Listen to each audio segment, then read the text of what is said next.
গত কয়েকদিন আমরা যে যে ধাপগুলো পার করছি, প্রথমে কনসোল অ্যাপ্লিকেশন দেখছিলাম, প্র্যাকটিস করছি, তারপরে হচ্ছে উইন্ডোজ ফর্ম অ্যাপ্লিকেশনের কাজ দেখছি। আমাদের আজকে থেকে মূলত ওয়েবের আলোচনা শুরু। তা আমরা আজকে ওয়েব ফর্ম নিয়ে আলোচনা শুরু করব।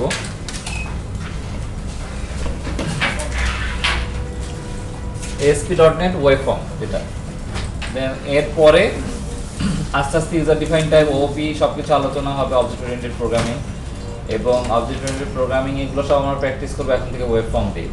ওকে, উইন্ডোজ ফর্ম আস্তে আস্তে আমরা উইন্ডোজ ফর্মকে আমরা ইউজই করবো না যদি না লাগে। ওয়েব ফর্ম দিয়ে এখন আমরা মেইনলি সব কাজ করবো আনটিল অর আনলেস এমভিসি, যতক্ষণ আমরা এমভিসিতে না যাই। এবং আপনাদের নেক্সট প্রজেক্টটা হবে আসলে ওয়েব ফর্মের উপরে। আমরা যখন আপনাদের প্রজেক্ট দিয়ে দেবো, নেক্সট প্রজেক্টটা হবে ওয়েব ফর্মের উপরে, তারপরে যে প্রজেক্টটা দেওয়া হবে সেটা আসলে এমভিসির উপরে হবে। ওকে, সো ওয়েব ফর্ম অ্যাপ্লিকেশন কিভাবে ওপেন করতে হয় আমরা জানি যে এখানে যে টেমপ্লেটের কথাগুলো আলোচনা হয়েছিল প্রথম ক্লাসে, যে বাম পাশে আপনার স্ক্রিনের ওয়েব আছে, ওয়েব পার্সপেক্টিভে ASP.NET ওয়েব অ্যাপ্লিকেশন। এখানে যদি আমি ওকে করি, জাস্ট আমি একটা নাম দিচ্ছি ASP.NET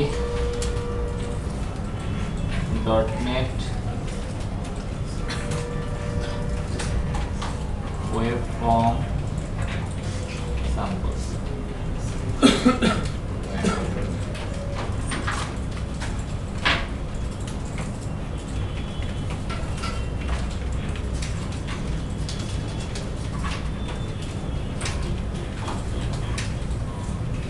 তো সে আমাকে জানতে চাচ্ছে আসলে আমি কোন ধরনের টেমপ্লেটে যেতে চাই। আমি অবশ্যই ওয়েব ফর্ম সিলেক্ট করলাম।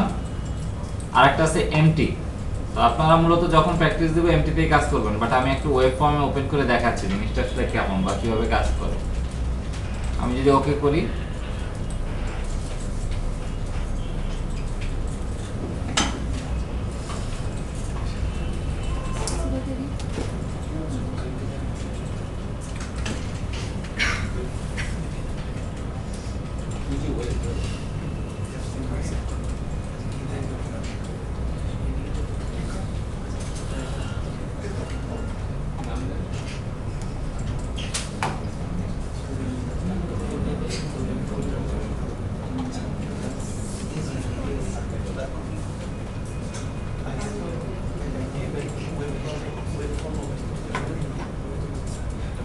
প্রথমে একটু সময় নেবে কারণ আসলে অনেক কিছু সে অ্যাড করে নিচ্ছে ওয়েব ফর্মের পার্সপেক্টিভে।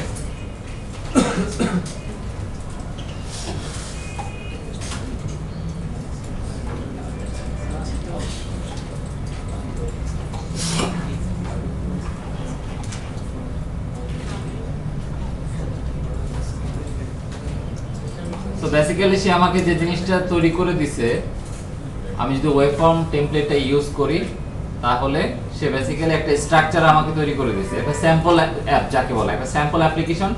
যে ASP.NET ওয়েব ফর্ম অ্যাপ্লিকেশন আসলে এরকম, মাইক্রোসফটের পক্ষ থেকে জাস্ট ফর স্যাম্পল রিজন সে এই ধরনের একটা স্ট্রাকচার আমাকে দাঁড় করায় দিয়েছে, এছাড়া আর কিছুই না। এখানে যেটা আছে অ্যাবাউট একটা পেজ আছে, আপনারা দেখতে পাচ্ছেন। এখন ওয়েব ফর্মে ক্ষেত্রে কিছু ইন্ট্রোডাকশন বলে দেওয়া দরকার আছে। যেমন আমরা উইন্ডোজ ফর্মে যখন কাজ করছি, উইন্ডোজ ফর্মে আমাদের ফর্ম নেওয়া লাগছে, ফর্মের এগেইনস্টে আমরা হচ্ছে বিভিন্ন ধরনের কন্ট্রোল ইউজ করছি এবং কন্ট্রোলের এগেইনস্টে কোড লিখছি। ওয়েব ফর্মের ধারণাটাও সিমিলার, অর্থাৎ আপনি ওয়েবে একটা ফর্ম নেবেন, দেন কন্ট্রোলগুলো নেবেন, কন্ট্রোলের এগেইনস্টে বিভিন্ন ইভেন্টের এগেইনস্টে কোড করবেন। অর্থাৎ আপনি যদি এটাকে ওয়েব ফর্ম উইন্ডোজ ফর্মের সাথে অ্যালাইন করতে চান তাহলে মোটামুটি আপনি অ্যালাইন করতে পারবেন। এই কারণে আসলে আমরা ওয়েব ফর্ম দেখাচ্ছি, না হলে আমরা সরাসরি এমভিসিতে চলে যাব। ওকে, সো ওয়েব ফর্মের ক্ষেত্রে যে জিনিসটা দেখেন, আমরা যদি বলি আমরা নতুন পেজ নিতে চাই, আমি একটা নতুন পেজ নিচ্ছি, অ্যাড ওয়েব ফর্ম, এবং এটার নাম দিলাম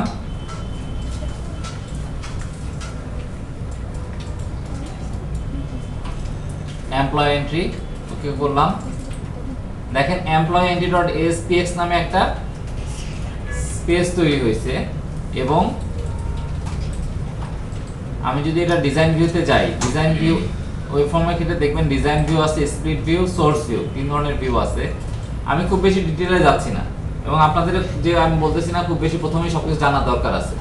জাস্ট আমরা হাই লেভেল থেকে কমন সেন্স থেকে কাজে খাটাই জাস্ট কিছু কিছু জিনিস আগাচ্ছি। এখন দেখেন অ্যালাইন করি আপনাদের সাথে, সেটা হচ্ছে যে টুল বক্স। এই টুল বক্সের এখানে একটু খেয়াল করে দেখেন না যে কন্ট্রোলগুলো আছে সিমিলার টু উইন্ডোজ ফর্মে যখন আপনারা কাজ করছেন সেম ধরনের কন্ট্রোল। সো এখানে যদি আপনি খেয়াল করে দেখেন লেভেল 10 এ ছেড়ে দিলেন, দেন টেক্সট বক্স। বাট এখানে প্রবলেম হচ্ছে যেটা, সেটা হচ্ছে যে আপনি উইন্ডোজ ফর্মে যেভাবে এদিকে টানাটানি করে এটাকে অ্যালাইন করতে পারতেন, এটার ক্ষেত্রে আসলে এরকম অ্যালাইন করতে পারবেন না। আমার কথা বোঝা যাচ্ছে?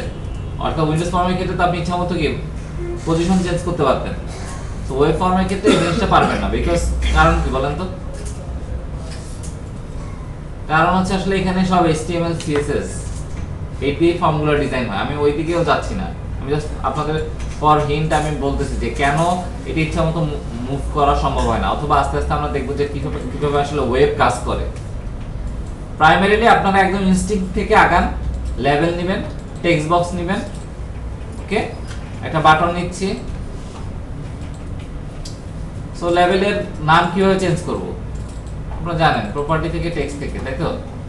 তো এমপ্লয়ি নেম অর নেম, শুধু নেম দিচ্ছি।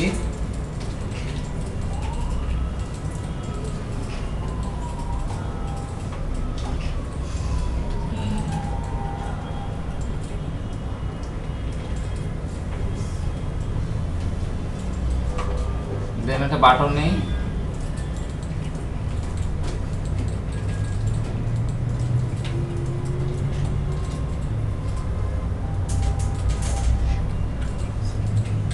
সেভ এন্ড এটার আইডি চেঞ্জ করে দিচ্ছি, সেভ বাটন। নেমের ক্ষেত্রে আমাদের উইন্ডোজ ফর্মের ক্ষেত্রে মনে আছে কিনা, আমাদের এখানে ছিল নেম আর এখানে হচ্ছে আইডি, রাইট? তো নেম টেক্সট বক্স নাম দিচ্ছি,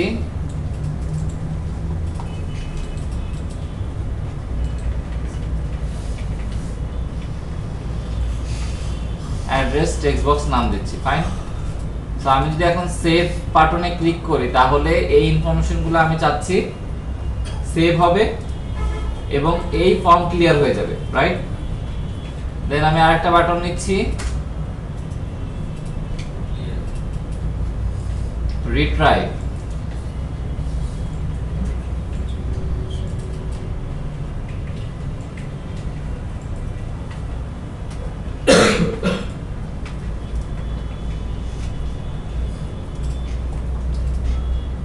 রিট্রাই বাটনে যখন আমি ক্লিক করব তখন আমার ওই ইনফরমেশনগুলো এখানে দেখাবে, এমপ্লয়ি নেম এবং অ্যাড্রেস। এটা তো আপনারা করতে পারবেন ইজিলি, রাইট? কারণ আপনারা যদি উইন্ডোজ ফর্মের পার্সপেক্টিভে চিন্তা করেন তাহলে কি করতে হবে? সেভ বাটনে একটা ইভেন্ট তৈরি করতে হবে, ক্লিক ইভেন্ট। এই যে ক্লিক ইভেন্ট দিয়ে দিয়েছে সে, রাইট? এই যে কোড বিহাইন্ডে কিন্তু আছে, আমি একদম সিমিলার টু উইন্ডোজ ফর্ম, খেয়াল করে দেখেন। আমি যদি ভিউ করে যাই, সেভ বাটন ক্লিক ইভেন্ট আছে আগের মতো। দেন রিট্রাই বাটনের ক্ষেত্রেও আমি এটার ক্লিক ইভেন্টে যাচ্ছি, সো এটার ক্লিক ইভেন্ট আমাকে তৈরি করে দিয়েছে। এখন বাকিটা আপনাদের উপর। এই প্র্যাকটিসটা আপনারা এখন করে ফেলেন।